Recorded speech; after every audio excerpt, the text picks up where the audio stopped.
Oh no, the eggs! Is everything okay? Black single mother woke up to a CEO making breakfast. What he revealed stunned her. The story begins with the impossible image of Richard Lawson, billionaire CEO of Lawson Tech Industries, standing in a cramped apartment kitchen, flipping pancakes while an 8-year-old girl watches with curious eyes.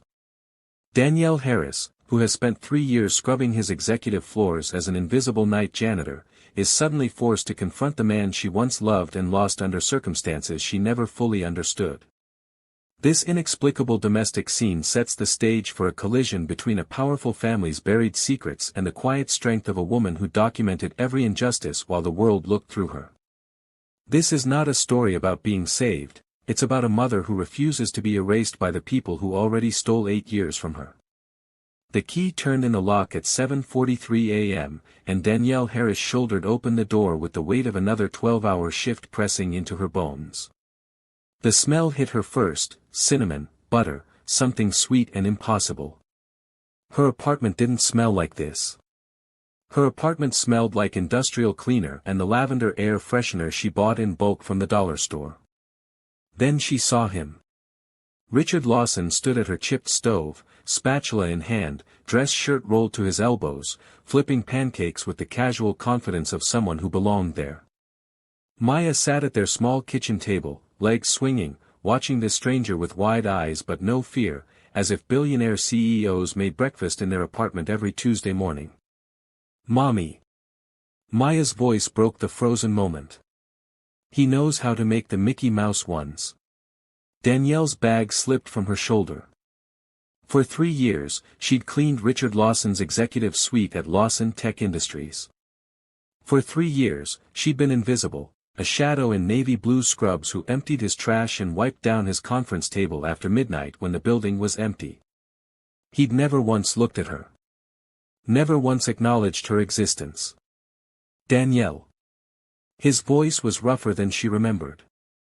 "Older. I know this is, I needed to see her. To see you both. Get out." The words came automatically, protective instinct overriding the 1,000 questions screaming in her mind. "I'm calling the police. Please. Just 5 minutes." He turned off the stove, and she saw his hands were shaking. "I have something you need to see." He pulled an envelope from his jacket pocket, crisp, official, the kind that changed lives. The return address read, Gene Trust DNA Services. "Her name is Maya," he said quietly. "She's 8 years old. And she has my eyes." He opened the envelope, hands steady now, purposeful. "Because she's my daughter." Richard placed the DNA results on the table between them like evidence in a trial. Danielle's coffee had gone cold 20 minutes ago, but she couldn't stop staring at the numbers. 99.97% probability of paternity. Maya was in her bedroom, headphones on, oblivious to the fact that her entire world was being rewritten in the next room. "I don't understand." Danielle's voice sounded distant, someone else's. "You knew I was pregnant. You gave me the money. You told me to. I didn't give you anything." Richard's jaw tightened. "Victoria did." The name landed like a slap. Victoria Lawson. Richard's sister-in-law. VP of Operations. The woman whose office Danielle had cleaned for 3 years, whose shredded documents she'd carefully photographed and filed away in folders Victoria would never imagine existed. "She came to me 8 years ago," Richard continued, pulling out his phone, scrolling through screenshots that looked like they'd been photographed from paper files. "Said you'd reached out. Said you'd terminated the pregnancy and taken a settlement to go away quietly. She had documents, Danielle. A contract with your signature. A medical form from a clinic." Danielle felt the room tilt. "I never signed anything about an abortion. I took the money because Victoria said you didn't want the baby. That you'd deny it was yours. That you'd destroy me in court if I tried to claim otherwise. She forged everything." Richard's voice cracked. 2 weeks ago, I was looking for old contracts in her office. She's been sloppy lately, distracted. I found a folder marked "Date Archive." Inside was correspondence with a private investigator. He'd been tracking you for 8 years. Quarterly reports. Photographs of Maya. School records. The photographs slid across the table. Maya at 6, gap-toothed and grinning. Maya at the playground. Maya's 3rd grade class photo. Someone had been watching her daughter, cataloging her existence like evidence in a case that should have been closed. Victoria knew the whole time. Danielle's hands were shaking now. She knew Maya existed. She knew everything, Richard said. And she made sure I knew nothing. The call came 90 minutes after Richard left, while Danielle was still sitting at the kitchen table, surrounded by documents that proved her life had been a carefully constructed lie. The number was unfamiliar, the voice smooth and expensive. "Ms. Harris, this is Martin Westbrook with Carrington and Hayes. I represent the Lawson family interests. I'm calling regarding your conversation with Mr. Richard Lawson this morning." Danielle's blood went cold. "How do you?" Mr. Lawson was experiencing a psychological episode. He's been under tremendous stress and has unfortunately fixated on a past relationship in an unhealthy manner. Any claims you might make regarding paternity or family connection will be met with the full force of our legal team. Do you understand? He showed me DNA results. Fraudulent results obtained without proper consent are inadmissible and potentially criminal, Ms. Harris. The threat was velvet-wrapped but unmistakable. Your employment at Lawson Tech Industries has been flagged for review. Several irregularities have been brought to our attention regarding your access to restricted areas. I'd strongly advise you to avoid making any public statements that could be construed as harassment or extortion.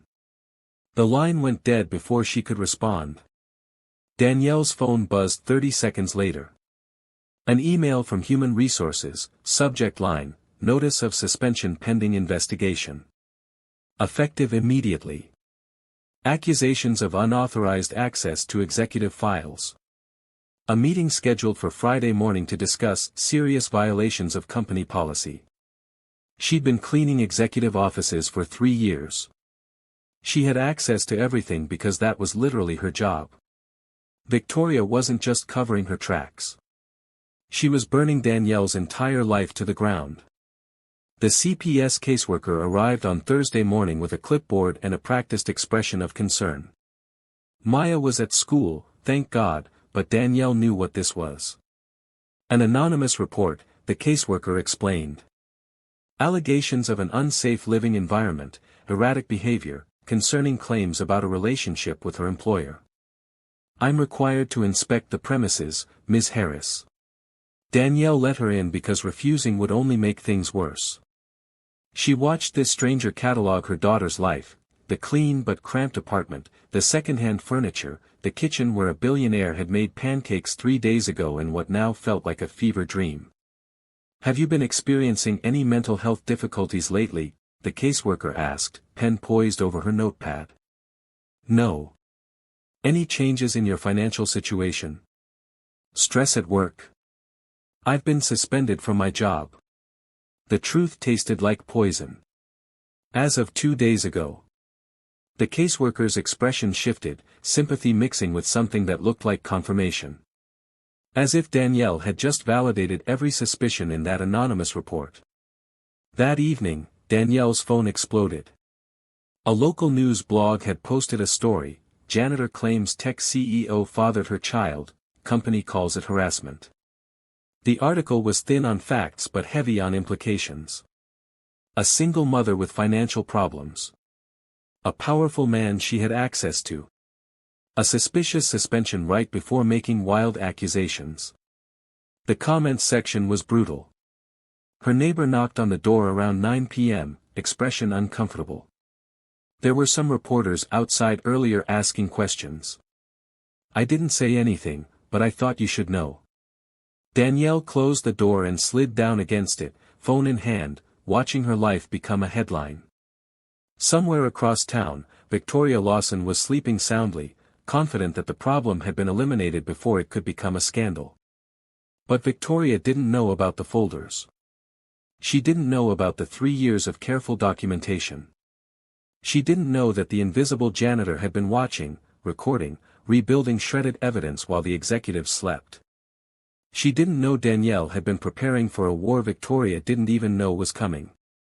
The custody petition arrived by courier on Monday morning, embossed letterhead from the state's most expensive family law firm. Victoria Lawson, as Maya's paternal aunt, was filing for emergency custody on the grounds that Danielle represented a danger to the child's welfare and stability. Danielle read the words 3 times before they made sense. Paternal aunt. Victoria was claiming Maya as family while simultaneously destroying Danielle's credibility as a mother. The petition cited Danielle's job loss, the CPS investigation, her delusional claims about Richard, her unstable mental state. The hearing was scheduled for Friday. 4 days to lose everything. She can't do this. Danielle's voice shook as she spoke to Richard over the phone. She paid me to disappear 8 years ago and now she wants to take Maya. She's claiming that I've confirmed the paternity, Richard said, and she could hear the rage beneath his careful control. That is family, she has the right and resources to provide the stable environment Maya deserves. Her lawyers are arguing that you've proven yourself unfit through your recent behavior, the harassment claims, the job loss, the mental health concerns. Concerns she manufactured. I know. A pause. I'm hiring you a lawyer. The best in the state.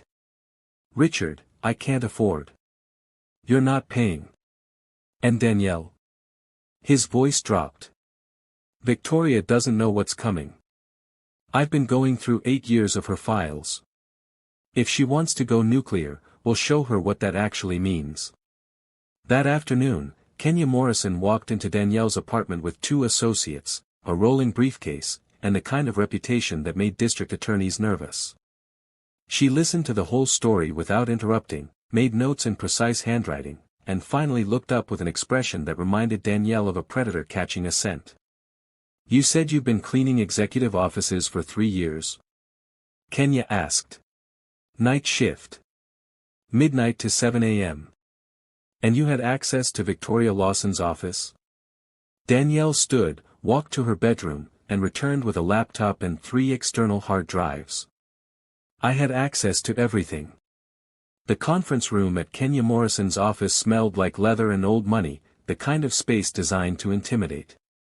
Danielle spread 3 years of documentation across the mahogany table while Richard and Kenya watched in silence. Board meeting recordings, Danielle said, tapping the first hard drive. Every executive session for the past 3 years. Victoria never checked the cleaning schedule. I was in there restocking supplies while they discussed quarterly targets. She pulled up an audio file dated 14 months earlier. Victoria's voice came through clearly. We need to reduce our diversity hiring initiative. It's affecting our culture fit, and frankly, these hires don't perform at our standard. Kenya's expression sharpened. That's actionable.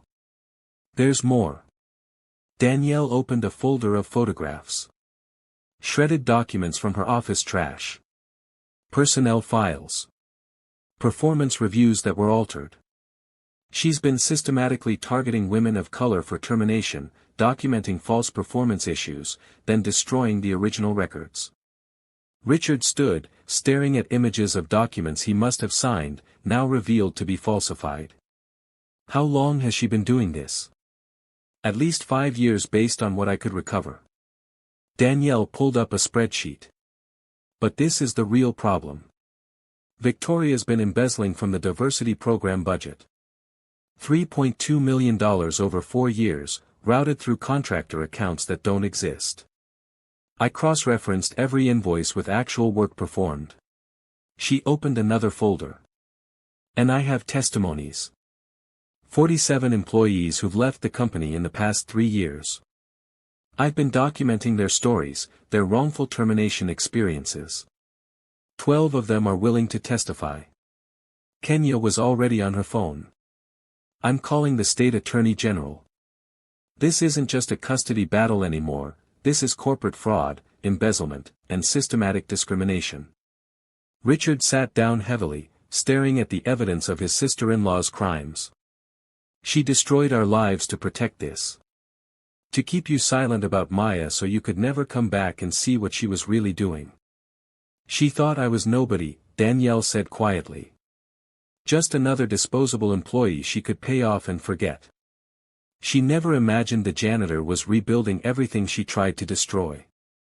The confrontation happened in the Lawson family estate, in the library where 4 generations of Lawson men had made decisions that shaped the company.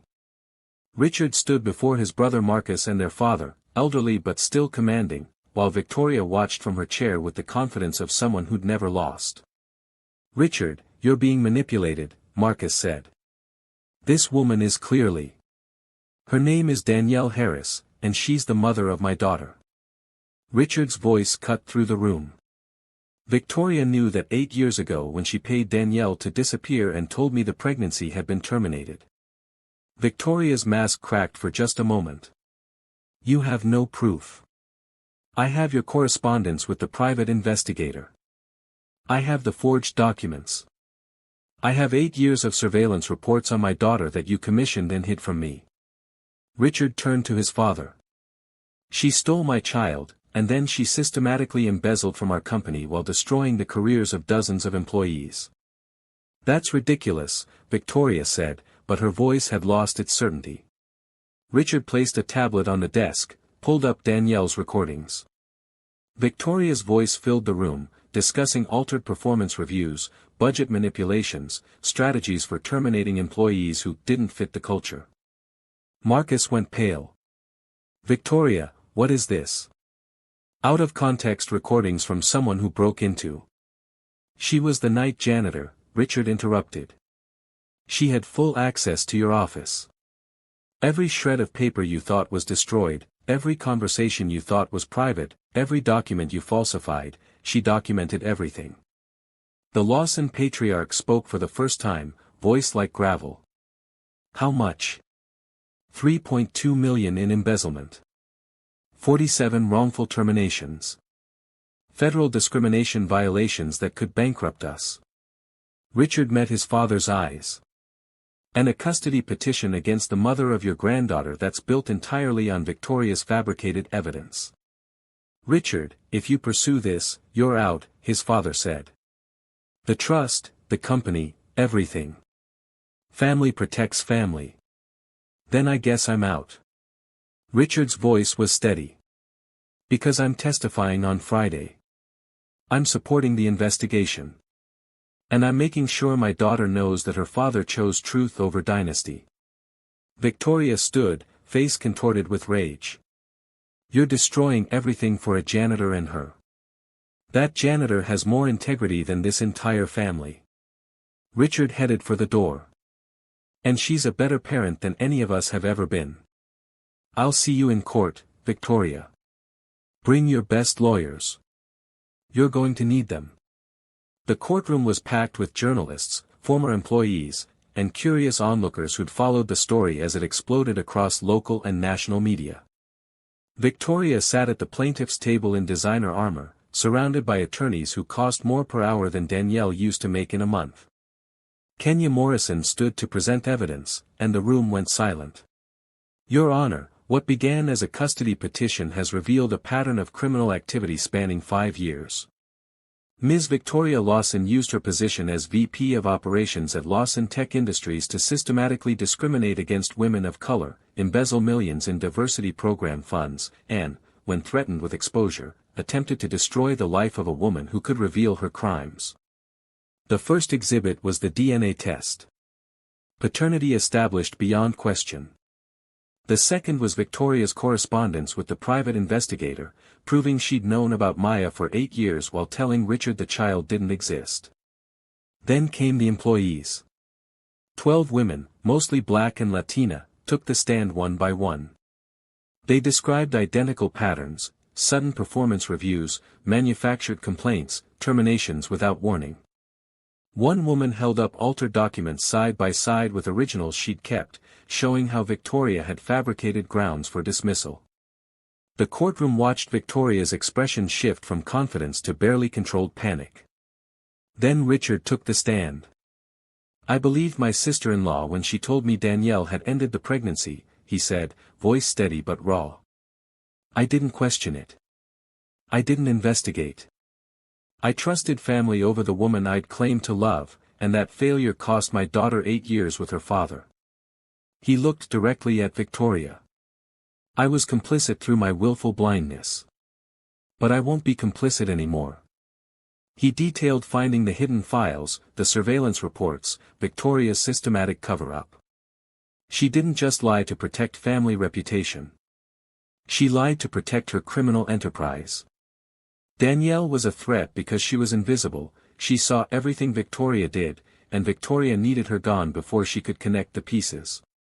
The final blow came when Kenya presented the financial forensics. $3.2 million in fraudulent contracts, vendor accounts that didn't exist, diversity funds routed to offshore accounts in Victoria's name. Victoria's lead attorney requested a recess. 20 minutes later, they withdrew the custody petition. 6 months transformed everything. Victoria Lawson's perp walk made the front page of every major newspaper, her carefully constructed image shattering under the weight of federal fraud charges, discrimination violations, and conspiracy. The Lawson family fractured publicly. Marcus divorced her within weeks, Richard formally separated his assets from the family trust, and the patriarch retreated into silence. Lawson Tech Industries underwent complete restructuring. The board, facing massive liability, begged Richard to stay on and rebuild the company's reputation. He agreed on one condition: Danielle Harris would be appointed Chief Diversity Officer with full authority to reform company culture, and her salary would reflect her actual value, not the position she'd been forced to occupy. Maya knew the truth now. She knew her father. She knew the story of how her mother had protected her, had documented injustice while the world looked through her, had prepared for a war she hoped would never come.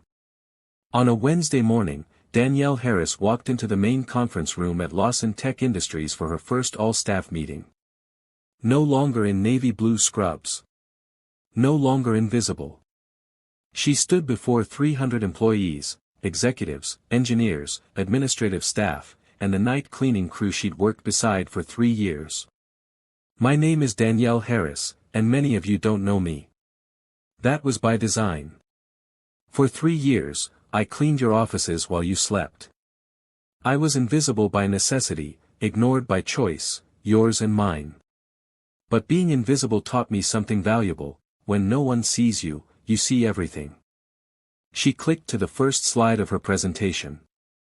"Today, I'm announcing the Invisible Voices Initiative. Every employee, regardless of position, will have a direct, anonymous line to leadership. No retaliation, no repercussions. Because the person emptying your trash might see the harassment you're too afraid to report.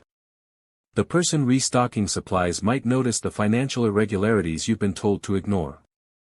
Danielle met the eyes of her former crew supervisor, a woman who'd worked nights for 15 years. Invisible doesn't mean powerless. It never did. And in this company, under this leadership, no one will be erased again. The applause started slowly, then built. Richard stood in the back of the room, watching the woman he'd lost and found again transform the company that had tried to destroy her. Maya sat beside him, watching her mother command a room that had once looked through her like she didn't exist. Danielle Harris was no longer invisible. And neither would anyone else be.